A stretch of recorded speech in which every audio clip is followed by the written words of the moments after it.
기도하겠습니다. 하나님 감사합니다. 감사합니다. 주의 자녀 되어서 오늘도 주님의 전에 나와 예배하고 그 감격과 기쁨 누리게 하시니 감사합니다. 오늘도 주님을 담을 수 있고 그 주님 우리의 생명 되고 우리의 능력 되어지는 은혜와 복이 있게 하옵소서.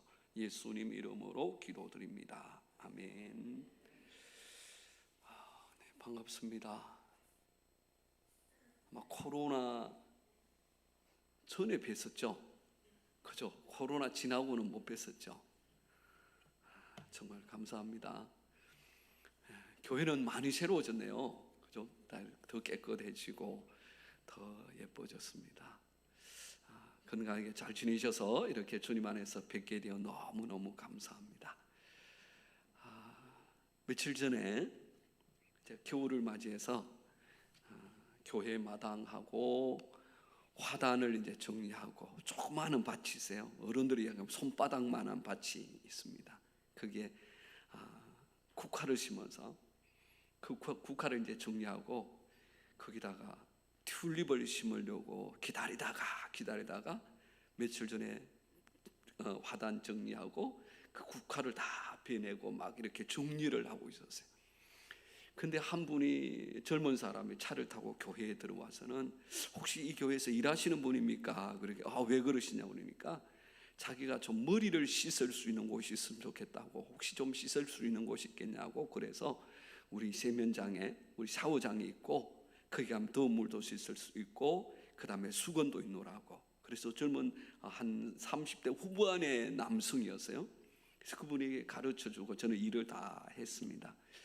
그러더니 자기도 이제 씻고 머리를 들고 깨끗하게 나오더라고요. 그래서 정리하는 동안에 마당에서 만났더니 저보고 그럽니다. 혹시 이 교회 다니세요?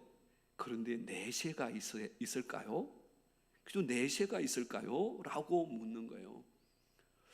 젊은 청년이 교회 마당에 와서 머리를 씻고 저를 만나서 묻는지 내세가 있느냐고 물었어요. 그래서 깜짝 놀라서 어떻게 왔냐고 그랬더니 그분이 울산에 출장을 왔다가 집으로 돌아가는 길에 자기 선친 묘가 저희 동네 안쪽에 우복이라는 곳에 있다는 거예요. 그래서 그 우복에 선친 묘에 올라갔다가 뵙고 인사하고 그래서 내려오는 길에 이제 머리가 이렇게 땀에 젖고 막 해서 그 머리를 좀 씻으러 왔다는 거예요. 그래서 그 청년의 질문이 얼마나 그하게 내세에 대한 질문을 해서 저도 깜짝 놀라면서 제가 그 이야기를 쭉 했습니다. 우리는 일생이 아니라 삼생이 있고 우리는 영원한 존재다. 그리고 우리의 구원을 위해서 예수님이 오셨다. 그리고 그 예수님만이 유일한 구원의 길이고 그분만이 생명이고 그분만이 우리의 진리다. 쭉 이야기를 해드렸더니 그 친구가 그런 거야. 감사합니다. 감사합니다. 다음 주부터 교회 다시 나가야 되겠어요. 이러는 거예요. 제가 그 이야기를 들으니까 이 친구는 예수 믿다가 쉬는 친구잖아요. 그래서 제가 손을 잡으면서 어찌된 일이냐고. 전에는 제가 예수 믿다가 결혼을 하고 교회를 안 나가게 되었고 자녀들과 가정의 일, 직장의 일에 파묻혀서 제가 교회를 안 나가고 신앙을 잃어버렸습니다. 근데 오늘 이 선침묘를 오게 되었고 그리고 이 교회에 오게 되었노라고 그렇게 이야기를 하는 거예요. 제가 손을 잡고 기도를 해주라니까 그가 그러는 거예요. 아니 목사님이세요? 제가 이 교회 목사 맞다고. 완전 농사꾼으로 폼 모자도 쓰고 막 이렇게 했더니 그냥 일하는 사찰 집사님이라고 생각했는지 그래서 제가 목사라고 인사를 기도를 쭉 해드리고 보내드렸어요. 마음만 편해. 그런 생각이 드는 거예요. 저 젊은 친구가 명절도 아닌데 그죠? 명절도 아닌데 선침 묘소를 찾아가서 머리에 땀이 날 만큼 먼 곳에 있는 묘소를 찾아가서 내려왔다면 그의 마음에 어떤 생각이었을까라는 마음이 들면서 제가 계속 기도했어요. 하나님, 저 친구가 차를 타고 가면서 진짜 하나님을 인격적으로 만나는 은혜가 있게 해주세요. 어떤 생각 속에 왔었는지 모르지만 하나님이 아시니까 그의 마음을 좀 만져주세요. 그렇게 기도를 하고 보냈는데 그 중간 다음에 꼭 들리겠습니다. 인사를 어쨌든 하고 가세요. 우리 대림절을 지납니다. 그저 예수님을 기다리는 거예요.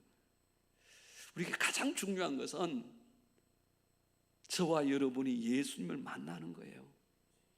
예배를 오랫동안 드렸다, 많이 드렸다, 그게 중요한 게 아니고 저와 여러분은 예수님을 인격적으로 만나셔야 돼요. 그 예수님이 저와 여러분의 인격적인 하나님이 돼야 되고 인격적인 나의 주님이 되고 나의 구원자가 되셔야 돼요. 그게 가장 중요합니다. 그죠? 그게 가장 중요해요. 오늘 이 대림절을 통해서 우리 석병교회 소중한 여러분들이 다 예수님을 진짜 그냥 머리에 하나님, 머리에 예수님이 아니라 내 가슴 속에서 역사하시고 살아계신 하나님, 그 하나님, 나의 구원자 하나님, 나의 모든 죄와 허물을 다 사하신 그 하나님, 그 하나님으로 만나시는 은혜와 축복에 있으시기를 축원합니다. 꼭 만나세요. 그래야 오늘 하나님이 부르셔도 우리는 당황하지 않습니다. 지금 이 시간 우리를 부르셔도 마라나타 아멘 주 예수여 어서 오시옵소서, 우리는 그 고백으로 주님 앞에 기쁨으로 설 수 있는 줄 믿습니다.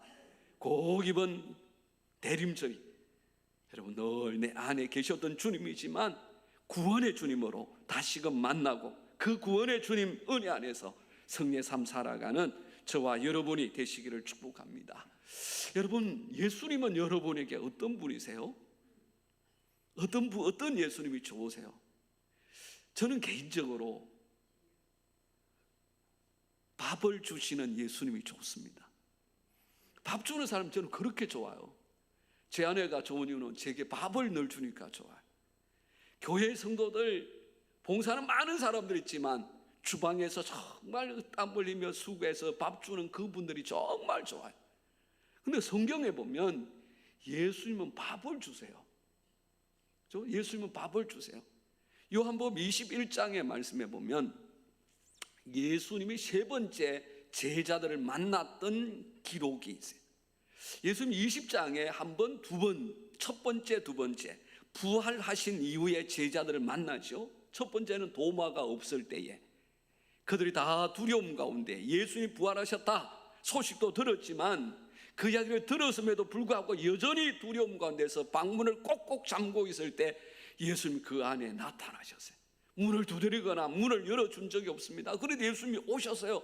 그리고 말씀합니다. 너희에게 평강이 있을지어다. 그래서 너희에게 평강이 있을지어다. 그리고 예수님은 자기의 못 자국난 손을 보여주고 허리춤을 걷어서 옆구리에 창자국을 보여주시면서 예수님이 그 십자가에서 죽으셨던 부활하신 예수님을 보여주셨어요. 그게 첫 번째 만남이었어요. 그리고 이제 두 번째 만남이 여전히 20장 요한복음 20장에 나옵니다. 그땐 도마가 있었죠. 도마가 왔더니 제자들이 다 벌벌 뛰면서 얼굴이 환하게 피어나면서 예수님이 다시 살아나노라고, 우리가 그분의 그 못자국과 그분의 그 허리에 창자국을 보았노라고, 그분은 진짜 부활하신 예수님이라고 그렇게 전했더니 도마가 뭐라고 대답합니까? 나는 믿을 수 없노라고, 보고서도 믿을 수 없노라고, 내가 직접 그분의 그 손에 난 그 못자국에 손을 넣어보고 내가 그분의 찔렸던 그 창자국에 내 손을 넣어보아야만이 내가 믿을 수 있겠노라. 그리고 8일이 지난 이후에 예수님이 그곳에 다시 오십니다. 그리고 다시 오셔서 너에게 평강이 있을지어다 말씀하시면서 도마를 지적하죠. 도마야, 나의 이 못자국에 너의 손을 넣어보거라. 나의 이 옆구리에 창자국에 너의 손을 넣어보아라, 만져보아라. 그때의 도마가 끄꾸러지면서 그럽니다. 나의 주님이시오 나의 하나님이십니다. 나의 주님. 제자들을 통해서, 다른 제자들 형제들을 통해서 소식을 듣고 그분이 살아났다는 이야기를 들었지만 믿어지지 않았는데 예수님의 그 손과 그 옆구리를 다시 한번 보고 만져보면서 그는 예수 그리스도를 만나 그분이 나의 구세주입니다, 나의 주님입니다, 나의 하나님입니다 고백하게 되어진 역사가 두 번째 만남이었어요. 그런데 참 이상합니다. 이렇게 나의 주님이시오 나의 하나님이십니다 고백하며 분명하게 믿음을 고백했던 그들인데, 얼마의 시간이 흐른 후에 21장의 시작을 보면 베드로를 포함해서 7명의 제자들이 바닷가 디베랴 호수라는 표현을 하는데, 갈릴리 바다의 한 부분인 디베랴 호수에 고기를 잡으러 갔어요. 옛날 추억과 옛날의 직업의 거식을 가지고 가서 밤새도록 잡았는데 한 마리도 잡지 못했어요. 이제는 날이 밝아옵니다. 날이 캄캄했던 어둠이 거쳐가고 밝아오는데, 저 육지 한 90m쯤 떨어진 곳에서 한 소리가 들립니다. 얘들아, 너희들이 고기를 가지고 있느냐? 너희에게 고기가 있느냐? 그런데 그들은 지난밤 허탕쳤잖아요. 아무것도 잡지 못했습니다. 그래서 그분의 물음에 없습니다, 우리는 아무것도 잡지 못했습니다.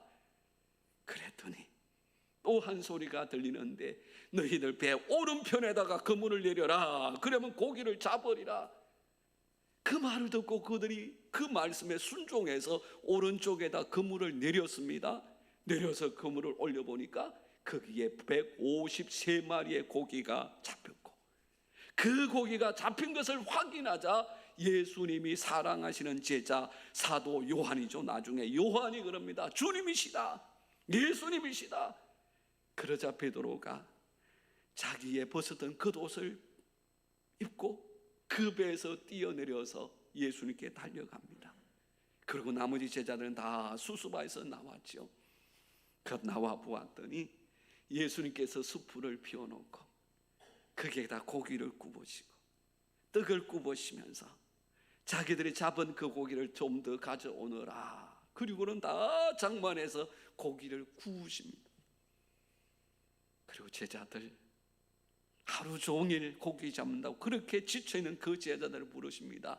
와서 조반을 먹어라. 와서 아침밥을 먹어라.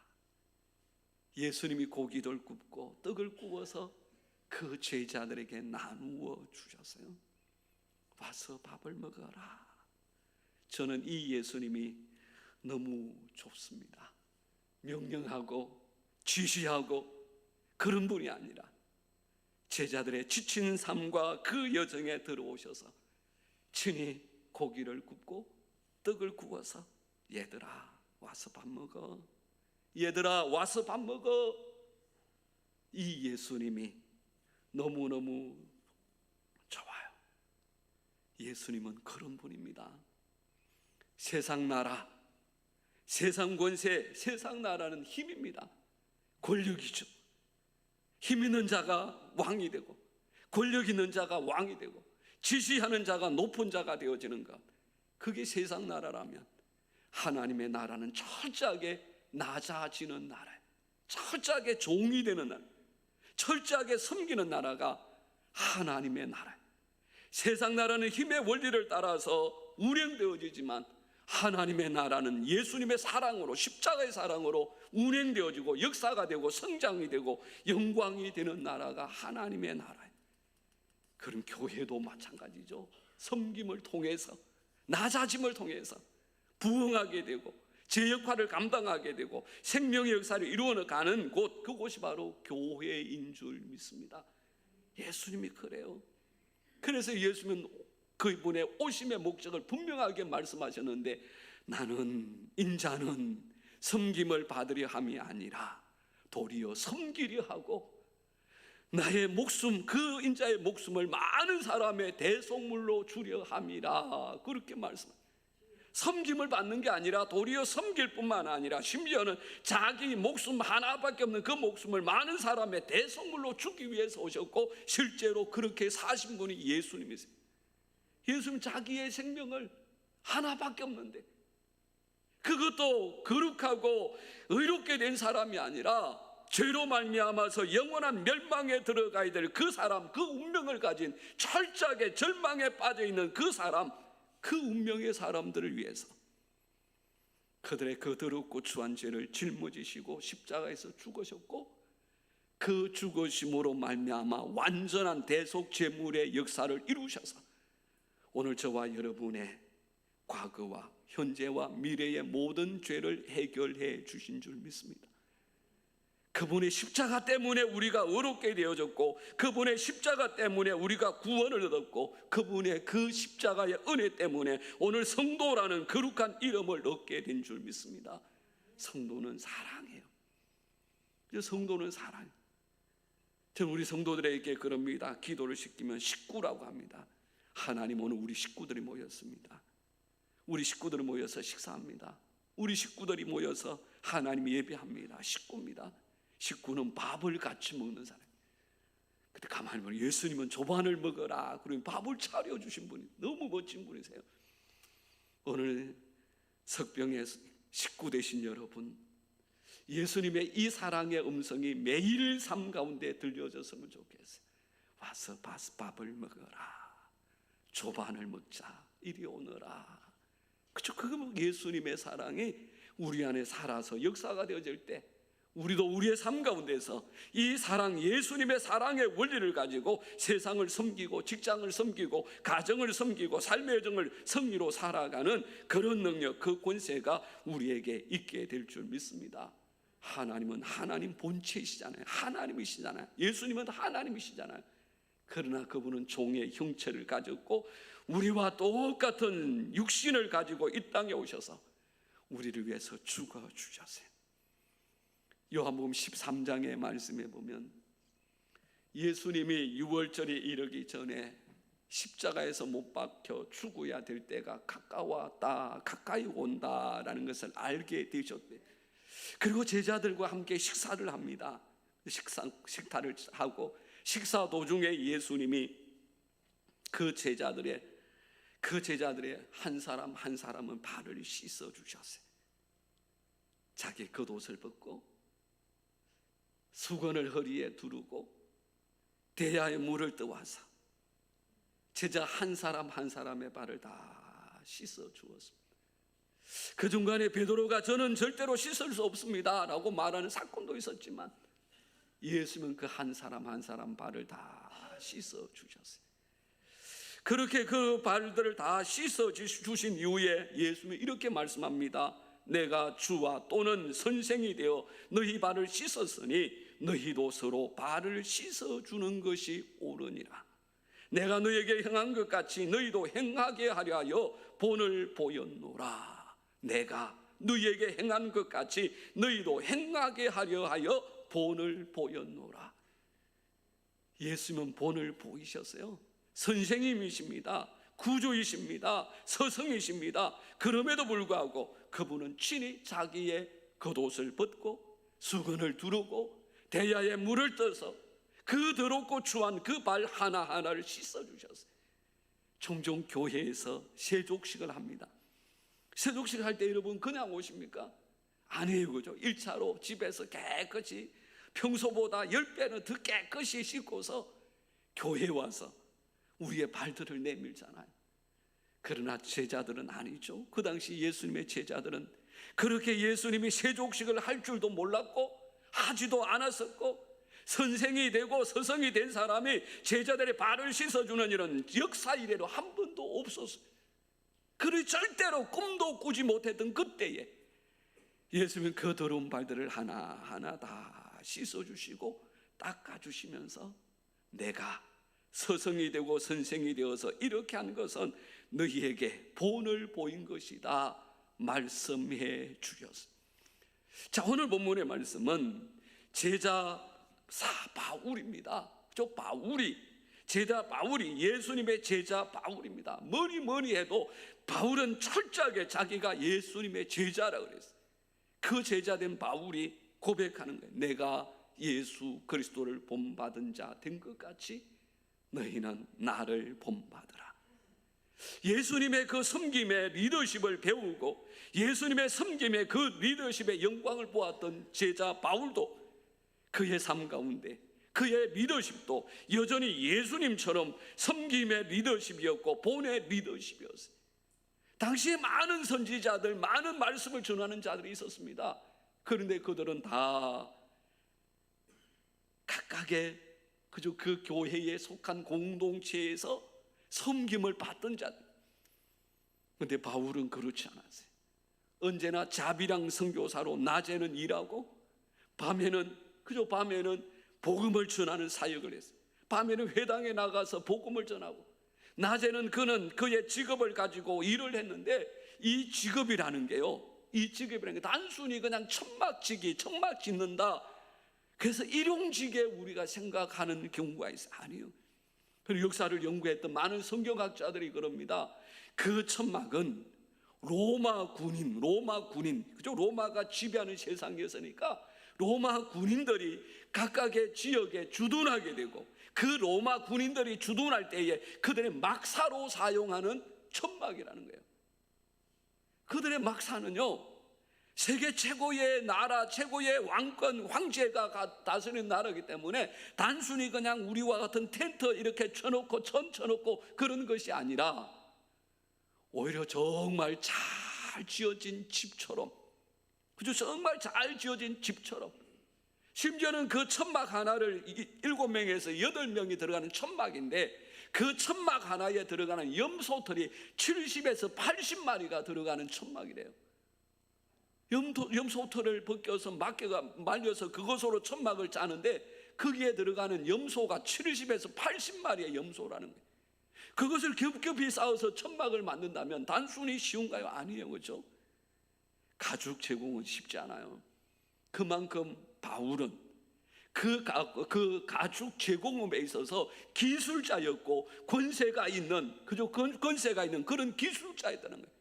그렇게 낮에는 그 일을 하면서 밤에는 복음을 전했는데 그의 모든 사역을 가만히 바라보면 그 어디에서도 그가 지시하고 명령하는 것이 없어요.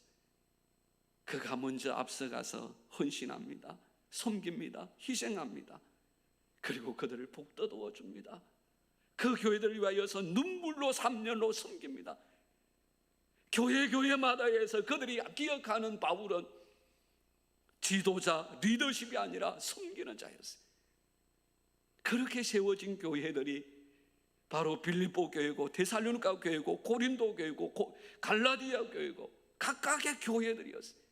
그 교회가 바로 바울의 사역의 아름다운 열매들이었는데 그 열매의 영광은 다름이 아니라 섬김이었고 헌신이었고 낮아짐이었어요. 그 낮아짐은 예수 그리스도를 본받음이죠. 내가 예수 그리스도를 본받은 자 된 것 같이 너희는 나를 본받으라. 그래서 너희는 나를 본받으라. 이게 하나님의 나라의 리더십이고 교회의 리더십인 줄 믿습니다. 이 시대는 섬김의 리더십이 통하는 시대, 섬김의 리더십이 인정받는 시대. 무엇보다도 하나님의 교회와 하나님의 나라는 이 섬김의 리더십이, 섬김을 통해서. 여러분 에베소서 4장 11절에서 12절의 말씀에 보면 이런 말씀이 있습니다. 그가 어떤 사람은 사도로, 그가 어떤 사람은 선지자로, 어떤 사람은 복음을 전하는 자로, 어떤 사람은 목사와 교사로 세우셨으니, 자 이렇게 세우셨어요. 그 이유는 성도를 온전하게 하여 봉사의 일을 하게 하며 그리스도의 몸을 세우려 하심이라. 그리스도의 몸을 세우기 위해서 어떤 사람은 교사로, 어떤 사람은 목사로, 어떤 사람은 복음을 전하는 자로, 어떤 사람은 선지자로, 어떤 사람은 사도로 세우셨다는 거예요. 이 모든 교회의 직분의 딱 하나의 목적은 교회를 세우는 거예요. 예수 그리스도의 몸, 그 몸을 세우기 위하여서 각각의 직분자들, 각각의 직임을 맡겨서 그 사명을 감당하게 하셨어요. 그 사명을 어떻게 감당합니까? 주님처럼요. 어떻게 죠? 섬김으로 하나님의 영광을 이루고 그 뜻을 이루는 것, 그게 교회입니다. 한 사람이 미국의 맨하탄에 금융 모든 것에 집중된 금융이고 모든 것에 집중된 도시죠. 몇 명의 자기 회사의 직원과 함께 이 맨하탄에 갔다 그래요. 그리고 회의를 마치고 이제 비행기를 타고 자기 사업처가 있는 그곳으로 가기 위해서 급하게 이동을 했어요. 마지막 비행기였어요. 놓치면 이제 다음 나라 가요. 모두가 다 발을 둥그리면서 택시를 잡는데 도무지 택시가 오지 않아요. 근데 저 멀리에서 택시 하나가 눈에 보였고 다가오고 있었습니다. 전부 다 이제 왔다 그 환호성을 지르면서 앞에서는 택시에게 타기 위해서 다 급하게 움직였는데, 그만 이 사람이 그 앞에 놓여있던 과일, 채소를 파는 자판대를 보지 못했어요. 그만 그 자판대를 쓰러뜨리고 말았어요. 가판대가 쓰러져 버렸어요.